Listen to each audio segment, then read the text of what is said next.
Okay, I haven't shared this with anyone but one person. So here we are. Here we are. Now all of the Hallow app will know. No, we'll all keep it a secret. Hello and welcome back to our interview series. I'm here in Nashville, Tennessee today, where I'll be joined by an amazing musician. You probably know her, Daigle. She's a Grammy Award-winning singer and songwriter whose music has touched literally millions of people around the world. Known for powerful songs like You Say and Rescue, she has become one of the most influential voices in music today. She'll also be playing a special song with the choir room just for the Hallow app. So let's go meet Lauren. Lauren Daigle, it's so good to meet you. It's good to meet you as well. And I'm a fan of your music. I really am. Thank you. I'm so looking forward to talking to you. I'm looking forward to it too. Pray40, Hallow. We're talking about Lent, and there's all kinds of things that we can talk about. But we want to get to know you a little bit. And you are a Louisiana girl. Tell me about growing up. Oh my gosh. Okay, I know I'm biased, but I do think it's the best state, you know? It's the best state in the 50. And the reason why is because we're so gregarious, we're so full of life. And I grew up not knowing a stranger. We honestly knew every person on our street. We'd have Christmas parties every year. We'd have hurricane parties every year where the whole neighborhood would go to one house and we would just watch trees fall in the front yard and just hope that they missed the house. We'd make gumbo. Music was always a part of our lives. The heritage there, the culture is very deep. And so we grew up hearing music around every corner. And just to see the history of people that played music on their back porch and then their kids would be around playing on the ground and then they'd learn the music. And it was just passed down from generation to generation. So that's kind of how music came into my world. So I was very, very young. What about your experience with the Lord? How did it all come together? Was it at a young age that you started to realize that you've got the music, God gave you the music, you've got this relationship with the Lord? Yeah, absolutely. So I grew up going to church. I was a church girl through and through. And whenever I was in high school, I was 15 years old, I was placed on homebound. And I got sick with this autoimmune illness. They didn't know what it was, but I just was had to lay low for a season. And who in high school wants to be dormant? You know, COVID was a brief snapshot of what isolation was like for the whole world, but isolation by yourself when the rest of the world is spinning is a totally different thing. Yeah. And so in that season was when I really came to know who Jesus was, not just because of, religion or whatever that my parents had passed along to me, but because of my own personal experience with him, which really transformed my life. And I started getting pictures of different stages and different arenas and tour buses and all these things. I remember thinking to myself, I'm losing my mind. I must be having cabin fever. This is kind of crazy. And one day I said, you know what? I'm going to ask the Lord if this is him or if what is going on here. It was like daydreams. Like I'd be brushing my teeth and I could in the mirror, like in my mind's eye, in the mirror, whatever, I could see what this picture was so crystal clear. You know that feeling when you're driving down the road and you don't know how you got there? Yeah, and you're gosh, I've been driving, but how in the world did I just end up here? Because my mind was in a totally different place. It felt like that. So I thought maybe I'm just losing it. Well, then the Lord started confirming it with certain things along the way. And I had an opportunity. Is this all crazy, or do I trust him? Do I trust that he's showing me something? And that was really where my relationship with him, it wasn't just forged in that season, it became interlocked, you know? And now I'm sitting here because of that season of difficulty, but it birthed something so powerful. Well, I know that everybody goes through these tough times, and you're talking about a song right now where everything is hallelujah, right? Can you tell me a little bit about the background of that? Absolutely. Well, Let It Be Hallelujah. We wrote it 7 years ago. And the irony of the moment is that we were writing it. Who's we? Okay, I love that you asked that. Busby, Jonas Myron, myself. Okay. And I love that God always has this way of designing something and orchestrating something that we don't necessarily see at the time. And we are writing a song about even in the midst of our suffering, even in the midst of adversity, it has to be a hallelujah. In the midst of fear, has to be a hallelujah. In the midst of joy, has to be a hallelujah. When life is great, when life is low, has to be a hallelujah. Everything, the formation of our lives is just to like ring out his glory and allow that to be heard around the world and to his throne, right? So in the midst of writing a song like this, we get a information. Busby had a GBM, a glioblastoma, which is a brain tumor, and it's a very severe, aggressive brain tumor. And we were in the co-write and didn't know. So here we are writing a song about, in even the worst of times, like our life has to be a hallelujah to the Lord. It has to just ring true. And in the process, he passes away. Wow. And it's so interesting that this many years later, this song is kind of the song for me that whenever I'm on stage, it's my litmus test. Am I on stage to get the hallelujah? Oh my gosh, Lauren is so good. Oh my gosh, her voice, whatever. Or am I on stage to continue to be that conduit? Do I love the applause? Or am I saying, God, take this applause and let it be glory to you. Let it be glory to you. Beautiful. You know, it's the song that like in the middle of my set, and it's kind of the check. Like, are you getting obsessed with this? Yeah. Are Is you this getting, about me or is it yes, about you? Is this about me or is this about you? But I don't think it's ironic that Busby was going through that situation. We were writing this song. He passes away, and all these years later, we end up releasing the song. Wow, that's beautiful. You know, the music it has a way of allowing you to pray through your music. How is that true in what you're doing, in the music that you're writing? Do you see that as a way of communicating? Absolutely, 1,000%. So my previous producer, his name is Paul Mabry, and he used to say, Lauren, if you have a prayer to pray, somebody else probably has that same prayer. And if you sing the prayers that you pray, it'll help other people, I'm sure. If you have to pray it, somebody else probably has to pray it.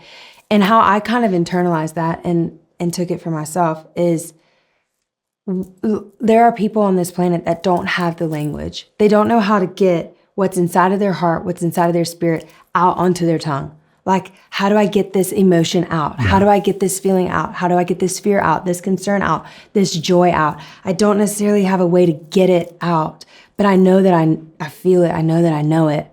And that's the beauty of songs, is that you can put language in the mouth of someone who's been longing to connect the words to the feeling, who's been longing to connect the experience to the prayer. And for me, that's everything. Yeah. That's like the highest honor, is to be able to give people language to pray to God. That's a beautiful way to look at it. I've never really thought of it that way before. I think the closest I could come to it is that we, in the Catholic Church, we have certain prayers that saints made up years ago.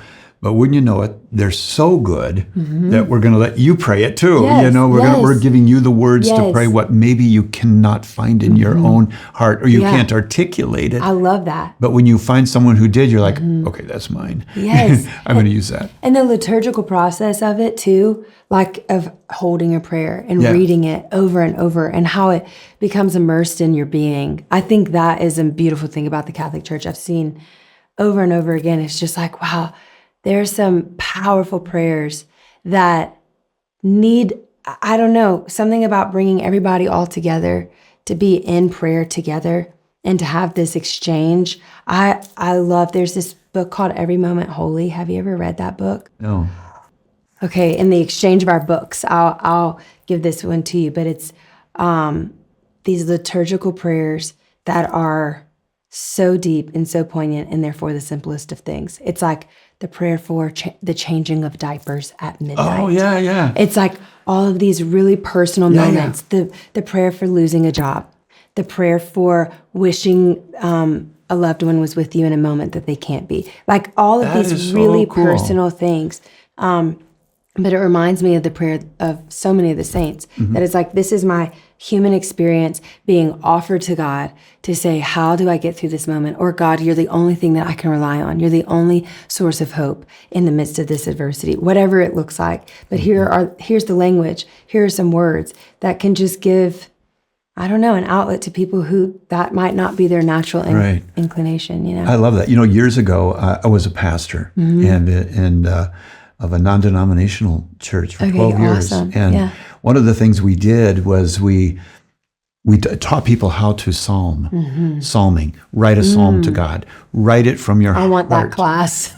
And there's a structure, well, King David, there's a structure to the Psalms, about my plight, my choices, what you're going to do, and the victory. Yeah. And what we did was very interesting. As I said to the whole congregation, I said, we're going to start psalming. I want you all to write a psalm and submit it. And then we're going to go through them. We're going to pick a couple of them, give them to the music ministry, and they're going to make a song out of it. And so they did it. We got them all in. We looked through them, and we gave it to the music ministry in the church. They wrote the most amazing song. We introduced it to the people. They loved it. And then I said, we didn't know who it was. So I said, would the author of this song please stand up? And a little man in the back who never said a thing, sitting there quietly, raised his hand. People started crying. They started crying because they realized out of this man that we walk by Brilliant. came beauty. Yes. And really brought us to the Lord. Yes. Oh my gosh. I love that. I love the thing of you can never judge a book by its cover. Yeah. Oftentimes the moments that I'm the most moved are those moments. Yeah. Where it's like someone that you would never have expected had this deep well inside of them that all of a sudden brings the entire room into one moment. And that's pretty amazing. Let me talk to you. A couple of things I want to talk to you about. Yeah. I do want to talk about what we're going to be doing later today with the choir room, because this sounds very exciting. We'll get to that in a second. But I want to talk about real quickly something that maybe you've faced. Okay. And that is people trying to put a label on you. Oh, what do you know about that? Yes. Well, I know it. I'm talking to all kinds of singers and actors and other people that people love to pigeonhole you. They love to put a label on you. What does that do to you, and how do you respond to that? Okay, I haven't shared this with anyone but one person. So here we are. Here we are. Now all of the Hallow app will know. No, we'll all keep it a secret. So it was like 3 nights ago. I think it was 3 nights ago. I was riding around in New Orleans, and we have a songwriting retreat coming up. And so I was like, I need to start preparing. But I feel like this is what that labeling does. I'll tell the story and then come back to this. The labeling, the pigeonhole aspect of labeling, eventually can take your voice. And let me go back to the story now. So I'm driving around, and I said, in order to prepare for this writing trip, I want to start listening to old voice memos. I have like thousands and thousands of voice memos on my phone, thousands, from like back in 2010. I don't know, like years and years and years of voice memos. And I haven't done anything with majority of them, maybe like 4, right? And so I was like, I need to go and see what's in there. But I'm going to start at the very, very beginning. And so I started in a season prior to Look Up Child. And I'm only saying this to understand. For the sake of the story, I'm telling you this. That record was my most successful record, right? That's when You Say came out. That's when everything changed for me. This was the season right before that I was listening. So it was an unfiltered voice. It was an untouched voice. It was a voice that hadn't seen, hadn't known what was coming. And then I listened to voice memos that are now. And there's a different sort of structure. The freedom of my melodies are completely different. I could hear so much more freedom in my voice previous to the Look Up Child era, if you will. And I pulled the car over and I had a moment of just saying, God, what has happened? What have I done? And it was this very uprooting and sort of painful exchange where I was like, I'm going to take this. I'm sad that something has changed, but I need to sit here for a moment. So I continued to just drive and think and just ask God, what is it that has changed? And a lot of it came back to that very thing, the labeling. My prayer is, God, in the midst of it happening, help me stay true to who you have made me to be. Help me not to allow anything exterior to inhibit the creativity that you're pouring in me, that you want to pour through me, because there's other lives at hand. And so I think labeling, it can be pretty debilitating, especially when it comes to creativity. Tonight, and thank you for singing Salvation Mountain with the choir room. First of all, who's the choir room? And tell me about Salvation Mountain. Okay, Dwan Hill. If you don't know who Dwan Hill is, look him up. He's amazing. I met Dwan back when I was making my Christmas record, and he was a piano player. He's incredible. He's worked with CeCe Winans for years and years and years. And he is the most humble, meek, full of might, but doesn't lead with any sort of braggadocious, effervescence, if you will. He is just so pure. And of course, God would entrust something as incredible as the choir room into the hands of someone so humble. The choir room is this worship expression where people like you and me, all of us, just come together and we get in a room and sing. We just sing worship songs to the Lord and create a choir, not out of names, not out of, it's just purely any person on the street. You could run and get a homeless man and say, come on, jump in here. We got to sing together. It's just a moment for people to come together and worship and sing together and lift up one voice. So that I love. It's amazing. And then Salvation Mountain is a place in California, and it was created by this man. He was a Vietnam War veteran, and he came home from Vietnam, had terrible PTSD, and he said, I had an opportunity, and I wanted to build something beautiful so that the world could see God's love, right?